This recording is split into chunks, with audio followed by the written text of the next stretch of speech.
What happens when a powerful CEO steps into the shoes of his lowest-paid employees? William Perth thought he knew everything about his company, until a broken truck and a chance encounter changed everything. Can one man's journey through hardship lead to redemption for many? The engine groaned as William Perth gripped the steering wheel, the vibrations of the old truck rattling through his hands. He'd chosen this particular vehicle deliberately, a relic from his company's fleet, barely holding together. The irony wasn't lost on him. As the CEO of one of the largest logistics companies in the country, he'd built an empire on efficiency and innovation. Yet here he was, bouncing along a pothole-riddled rural road, feeling every jolt and shudder of a system he thought he understood. William had always prided himself on being a hands-on leader. He'd started from the bottom, or so he liked to tell himself. But the truth was, it had been years since he'd truly connected with the day-to-day realities of his business. Lately, whispers of discontent had reached his ears. Rumors of overworked drivers, unsafe conditions, and a growing disconnect between the corporate office and the people who kept the wheels turning. Literally. So he'd made a decision. Disguised in a worn flannel shirt, scuffed boots, and a cap pulled low over his eyes, William had become Bill, a new hire taking on a rural delivery route. It was supposed to be a fact-finding mission, a way to see the cracks in the system firsthand. But as the truck's engine sputtered and died on a lonely stretch of road outside Brooksville, William realized he might have bitten off more than he could chew. The sun was dipping low, casting shadows across the fields as William climbed out of the cab. He kicked the tire in frustration, the metallic clang echoing in the stillness. No signal on his phone, no other cars in sight, just the endless stretch of road and the faint hum of cicadas in the distance. He grabbed his duffel bag and started walking, the weight of his situation settling heavily on his shoulders. About a mile down the road, he spotted a flickering neon sign, Brooksville Diner and Motel. The place looked like it had seen better days, its paint peeling and windows fogged with age. But it was the only sign of life for miles. William pushed open the door, the bell jingling overhead, and stepped into the warm, greasy air of the diner. A young woman behind the counter looked up, her expression a mix of surprise and curiosity. She couldn't have been more than 30, with tired eyes that seemed to carry the weight of the world. Her name tag read Lori. "You lost?" she asked, her voice tinged with a hint of amusement. "You could say that," William replied, forcing a smile. "Truck broke down a ways back. Any chance you've got a mechanic in town?" Lori shook her head. "Closest one's in Millerton, about 20 miles east. But old Joe might be able to take a look in the morning. He's got a shop out by the highway." William sighed, running a hand through his hair. "Guess I'm stuck here for the night, then." Lori gestured to a booth by the window. "Sit down. I'll get you some coffee. You look like you need it." As William slid into the booth, he couldn't help but notice the diner's worn charm, the cracked vinyl seats, the faded photos of the town's heyday on the walls, the faint smell of bacon and coffee that seemed to have seeped into the very fabric of the place. It was a far cry from the boardrooms and luxury hotels he was used to, but there was something oddly comforting about it. Lori returned with a steaming mug of coffee and a slice of pie. "On the house," she said with a small smile. "You look like you've had a rough day." William thanked her, struck by her kindness. As they talked, he learned that Lori had been working at the diner for years, ever since her husband passed away. She'd been left with nothing but debt and a mountain of bills, and the diner was the only thing keeping her afloat. "I've got dreams, you know," she said, her voice softening. "I'd love to open my own place someday. A little cafe where people can come and feel at home. But right now it's just survival." William listened, his chest tightening with a mix of guilt and admiration. He'd spent years focused on profit margins and shareholder meetings, but here was someone who embodied the very essence of resilience. And yet, her struggles were a stark reminder of the people his company had failed. People like Lori, who deserved better. As the night wore on, William found himself opening up in ways he hadn't expected. He told Lori about his own struggles, carefully omitting his true identity, and shared stories of his early days in the business. He also faced his challenges, and so he wasn't making things up, but he felt good about being close to this reality so far from what he knew. When Lori offered him a room at the motel for the night, William accepted gratefully. As he lay in the narrow bed, staring at the water-stained ceiling, he couldn't shake the feeling that this detour was more than just a breakdown. It was the beginning of something he couldn't yet name. Outside, the cicadas hummed, and the stars stretched endlessly above the quiet town of Brooksville. William closed his eyes, the weight of the day pulling him into a restless sleep. Tomorrow he'd figure out how to fix the truck. But deep down, he knew the real repairs would take much longer.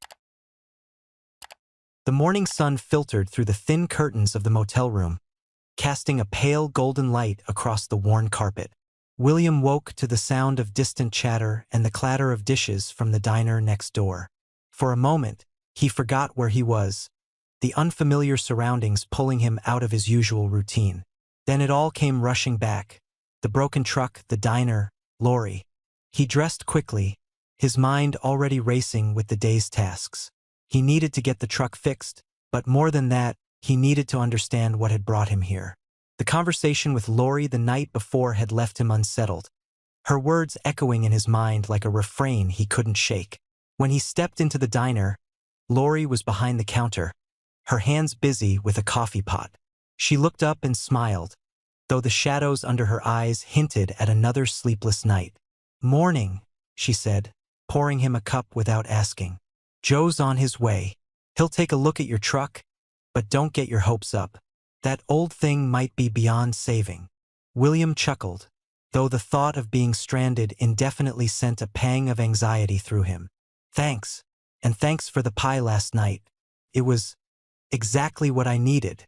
Lori shrugged, but her smile warmed. "It's what we do around here. Look out for each other." As William sipped his coffee, he found himself watching her. The way she moved with practiced efficiency, the way she greeted every customer by name, the way she carried herself with a quiet strength that belied her struggles. He wanted to know more about her, about the life she'd built in this small town. When Joe arrived, a grizzled man with grease-stained hands and a no-nonsense attitude, William followed him out to the truck. The mechanic poked around under the hood, muttering to himself, while William leaned against the side of the vehicle, trying to mask his impatience. "She's seen better days," Joe said finally, wiping his hands on a rag. "I can patch her up enough to get you to Millerton, but you're gonna need a real mechanic to get her back on the road for good." William nodded, though the delay grated on him. He wasn't used to being at the mercy of others, and the helplessness gnawed at him. But as he went back to the diner, he realized this might be an opportunity, a chance to dig deeper into the life he'd only glimpsed the night before. Lori was clearing tables when he returned, her movements quick and efficient. William hesitated, then grabbed a rag and began helping her wipe down the counters. She raised an eyebrow but didn't stop him. "You don't have to do that," she said after a moment. "I know," William replied, "but I want to." They worked in silence for a while, the rhythm of the diner settling around them like a familiar song. When the breakfast rush died down, Lori gestured for William to join her in a booth. She slid a plate of eggs and toast across the table, and he realized he hadn't eaten since the night before. As they ate, Lori began to open up. She told him about her husband, a truck driver who'd worked long hours to provide for their family. He'd been fired unexpectedly, accused of a mistake that wasn't his fault, and the stress had taken its toll. He'd passed away just a year later, leaving Lori to pick up the pieces. "He worked for Perth Logistics," she said, her voice steady but laced with bitterness. "They didn't care about him, just another number to them." William's stomach churned, though he kept his expression neutral. He knew the company had its flaws, but hearing it from someone who'd been directly affected was a gut punch. "I'm sorry," he said quietly. "That shouldn't have happened." Lori shrugged, though her eyes glistened with unshed tears. "It is what it is. I just wish things had been different." William wanted to tell her the truth, to reveal who he was and promise to make things right. But he couldn't, not yet. Instead, he asked about her dreams, about the cafe she'd mentioned the night before. Her face lit up as she described her vision. A cozy space with mismatched chairs and a menu filled with comfort food. It's probably just a pipe dream, she admitted. But it keeps me going, you know? William nodded, though his mind was already racing. He thought about the resources at his disposal, the changes he could make if he had the courage. But more than that, he thought about Lori, her resilience, her kindness, her quiet determination. She deserved more than just survival. Later that afternoon, as Joe worked on the truck, William found himself wandering the town. Brooksville was small, its streets lined with weathered buildings and faded signs. He passed a park where children played, their laughter ringing out like music. He passed a hardware store, its windows filled with tools and supplies. And he passed a small church, its steeple reaching toward the sky like a beacon of hope. By the time he returned to the diner, the truck was running barely. Joe warned him not to push it too hard, and William thanked him, though his mind was elsewhere. That evening, as the sun dipped below the horizon, William sat in the diner with Lori, the two of them sharing a quiet moment amidst the chaos of the day. He didn't know what the future held, but he knew one thing for certain. This town, this woman, had changed him in ways he couldn't yet understand. And as the stars began to appear in the night sky, William made a silent promise, to himself, to Lori, to all the people like her who had been neglected and forgotten. He would do something to help. The truck's engine rattled as William drove back to Brooksville after a brief trip to Millerton for repairs. The mechanic there had managed to get it running, but the vehicle still felt like it was held together by sheer willpower. William couldn't help but see it as a metaphor for his own life. Patched up, functional, but far from what it could be. As he pulled into the diner's parking lot, his mind was a whirlwind of thoughts. Lori's story had burrowed deep into his conscience, and the guilt he felt was no longer something he could ignore. He'd spent the drive replaying their conversations, her words cutting through the layers of detachment he'd built over the years. Lori was outside when he arrived, sweeping the steps of the diner with a worn broom. She looked up as he approached, her expression a mix of relief and curiosity. "You made it back," she said, leaning on the broom. "I was starting to think you'd ditched us." William forced a smile, though his thoughts were heavy. "Not a chance. I owe you for putting up with me." She laughed softly, the sound easing some of the tension in his chest. "Well, come on in. I've got coffee brewing." Inside, the diner was quiet, the lunch rush having come and gone. William took his usual seat at the counter while Lori poured him a cup of coffee. They fell into an easy rhythm, their conversations flowing naturally despite the weight of unspoken truths. But today, William couldn't shake the feeling that he was living a double life. Every kind word from Lori, every glimpse of her resilience, only deepened his guilt. He needed to do something. Later that afternoon, Lori's brother, Tom, stopped by the diner. He was a truck driver, like Lori's late husband, and his presence was a stark reminder of the world William had been trying to understand. Tom was in his early 40s, with a weathered face and calloused hands that spoke of years of hard work. William introduced himself as Bill, the alias he'd been using, and struck up a conversation. Tom was hesitant at first, but soon he was sharing stories of life on the road. The long hours, the poor pay, the constant pressure to meet impossible deadlines. "It's not just the job," Tom said, his voice tinged with frustration. "It's the way they treat us, like we're disposable. You make one mistake and you're out. No second chances." William listened, his stomach twisting with every word. He thought about the policies he'd signed off on, the decisions he'd made from the comfort of his office.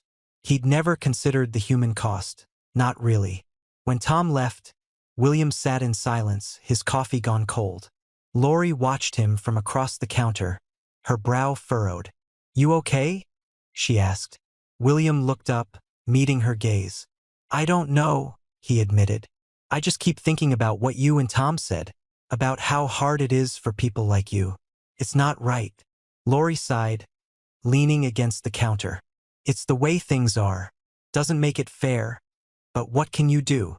William's jaw tightened. "Maybe there's something I can do." That night, William lay awake in his motel room, the weight of his thoughts keeping sleep at bay. He thought about the people who'd been let down by his company, the policies he'd implemented, and profits he'd prioritized over people. And he thought about the man he'd become, someone so disconnected from the world he was supposed to serve. By morning, he'd made a decision. He found Lori at the diner, her hands busy with the morning prep. She looked up as he entered, her expression softening when she saw the determination in his eyes. "I need to tell you something," William said, his voice steady despite the storm raging inside him. Lori set down the knife she'd been using to chop vegetables and wiped her hands on her apron. "Okay," she said slowly. "What is it?" William took a deep breath, the words heavy on his tongue. "I'm not who you think I am. My name isn't Bill. It's William. William Perth." Lori's eyes widened, her hands gripping the edge of the counter. "As in, the CEO of Perth Logistics?" William nodded, bracing himself for her reaction. "Yes, I came here to see what life was like for our drivers, for people like you. And what I've seen, it's changed me." For a moment, Lori just stared at him, her expression unreadable. Then, to his surprise, she laughed, a short, incredulous sound. "You've got to be kidding me." "I'm not," William said, his voice earnest. "I know I don't deserve your trust, but I want to make things right, starting with you." He explained his plan, to offer her a remote job with the company, one that would give her the stability and opportunity she deserved. He also promised to overhaul the company's policies, starting with fairer treatment for drivers and better support for their families. Lori listened in silence, her arms crossed over her chest. When he finished, she shook her head. "You think this fixes everything? A job and a few policy changes?" "No," William admitted. "But it's a start. And I'm not going to stop until I've made things right." Lori studied him for a long moment, her gaze piercing. Then slowly she nodded. "Okay, I'll take the job. But don't think this means I trust you." William smiled, though his heart ached with the weight of her words. "I don't expect you to, but I'm going to earn it." As he left the diner, the morning sun warming his face, he felt like he was finally heading in the right direction. The drive back to his city was a blur of highways and rest stops, the old truck groaning under the strain of the journey. William's mind, however, was far from the road. He replayed his conversation with Lori over and over, her words a constant reminder of the stakes at hand.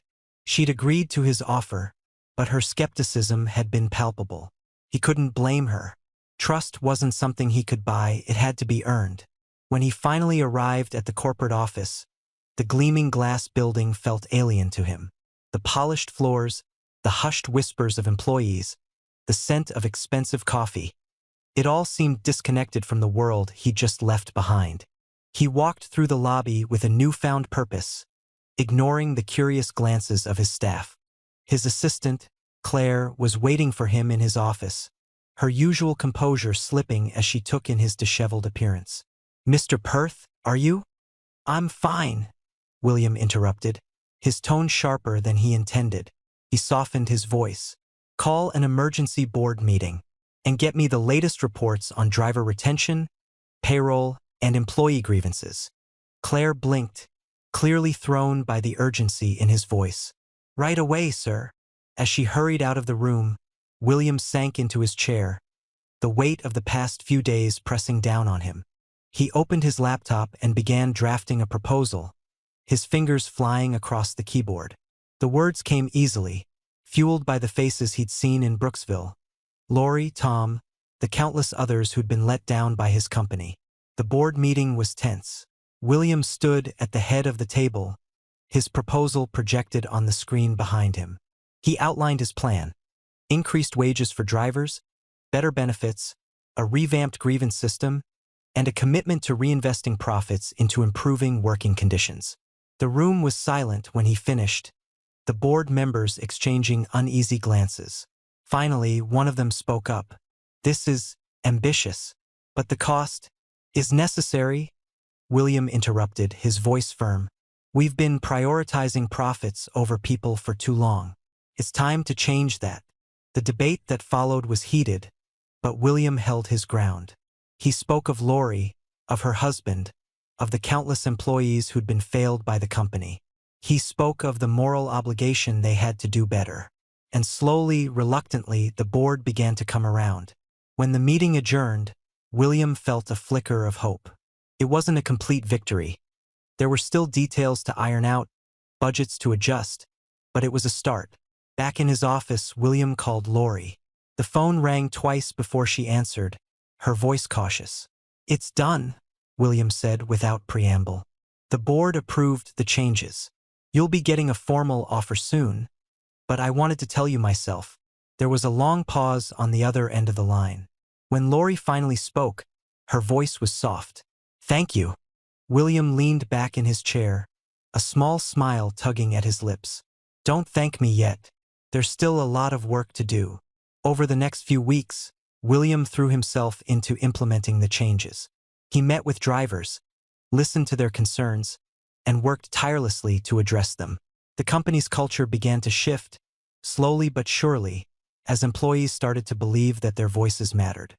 Lori's remote job began, and though she was initially hesitant, she quickly proved herself to be an invaluable asset.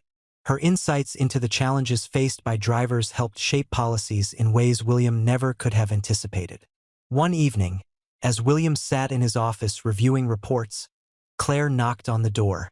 "There's someone here to see you," she said, her tone uncharacteristically hesitant. William looked up, surprised. "Who is it?" Before Claire could answer, Lori stepped into the room. She looked out of place in the sleek, modern office, her simple clothes and no-nonsense demeanor a stark contrast to the corporate world around her. But there was a quiet confidence in her eyes that made William smile. "Lori," he said, standing. "What are you doing here?" She crossed her arms, her expression serious. "I wanted to see this place for myself. See if the changes you promised are real." William gestured to the chair across from his desk. "Have a seat. I'll show you everything." For the next hour, William walked Lori through the new policies, the employee feedback system, the plans for improving working conditions. She listened intently, asking pointed questions and offering suggestions. By the end of the meeting, even she seemed impressed. As she stood to leave, William hesitated, then spoke. "Thank you," he said quietly, "for giving me a chance to make things right." Lori studied him for a moment, then nodded. "You're welcome. But don't think this means I'm done holding you accountable." William smiled. "I wouldn't expect anything less."